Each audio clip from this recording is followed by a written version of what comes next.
কক্সবাজার।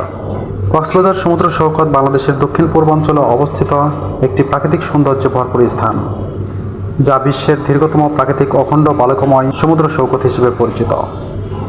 বঙ্গোপসাগরের তীরে অবস্থিত এই সৈকতের দৈর্ঘ্য প্রায় 120 কিলোমিটার, যা কোলাহলমুক্ত বিশাল বিস্তৃতির জন্য বিখ্যাত।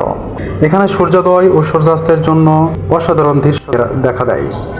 রোদেলা দিনে সমুদ্রের নীল জলরাশি, ঢেউয়ের একটানা গর্জন এবং দিগন্ত ছুঁয়ে যাওয়া বালুকারাশি যেন প্রকৃতির এক অপূর্ব চিত্র আঁকে।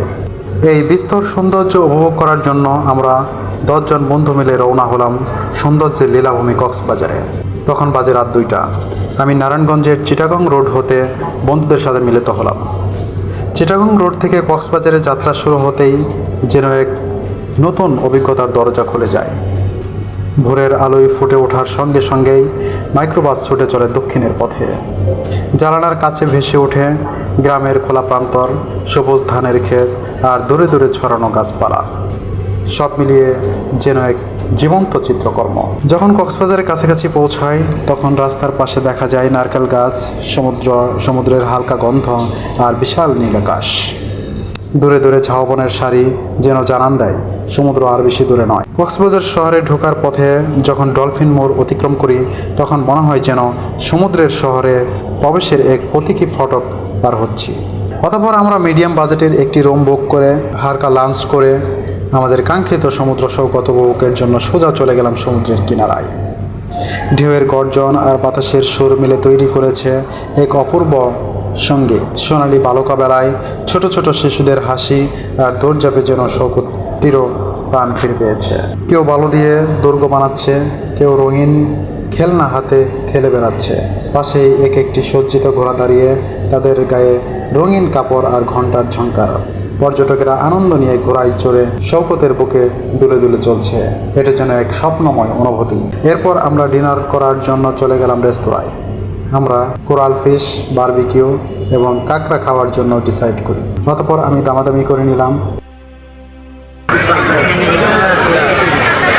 এই কোরালটা কত রাখতেছেন ভাইয়া?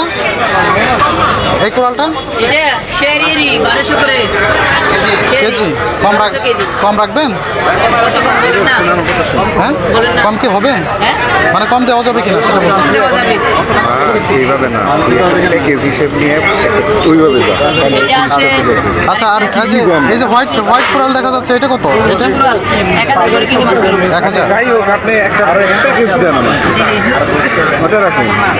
যাই হোক, সবাই মিলে ডিনার শেষ করলাম। দেন আমরা চলে গেলাম রাতের সমুদ্র উপভোগ করতে। দিনভর হাজারো মানুষের পদচারণায় মুখর থাকে কক্সবাজারের সমুদ্র সৈকত। শিশুদের হাসি, পর্যটকদের হইচই, ক্যামেরার ক্লিক আর ঢেউয়ের গর্জন একসাথে মিশে থাকে সকাল থেকে সন্ধ্যা পর্যন্ত। কিন্তু সূর্য যখন ধীরে ধীরে পশ্চিম আকাশে হারিয়ে যায় তখন কক্সবাজার এক নতুন চেহারায় ধরা দেয়, নিস্তব্ধ, রহস্যময় আর গভীরভাবে মায়াবী। রাতের সমুদ্রে যেন এক নিস্তব্ধ কবি, যেন তার ঢেউ লিখে দিয়ে গেছে অদৃশ্য ছন্দ।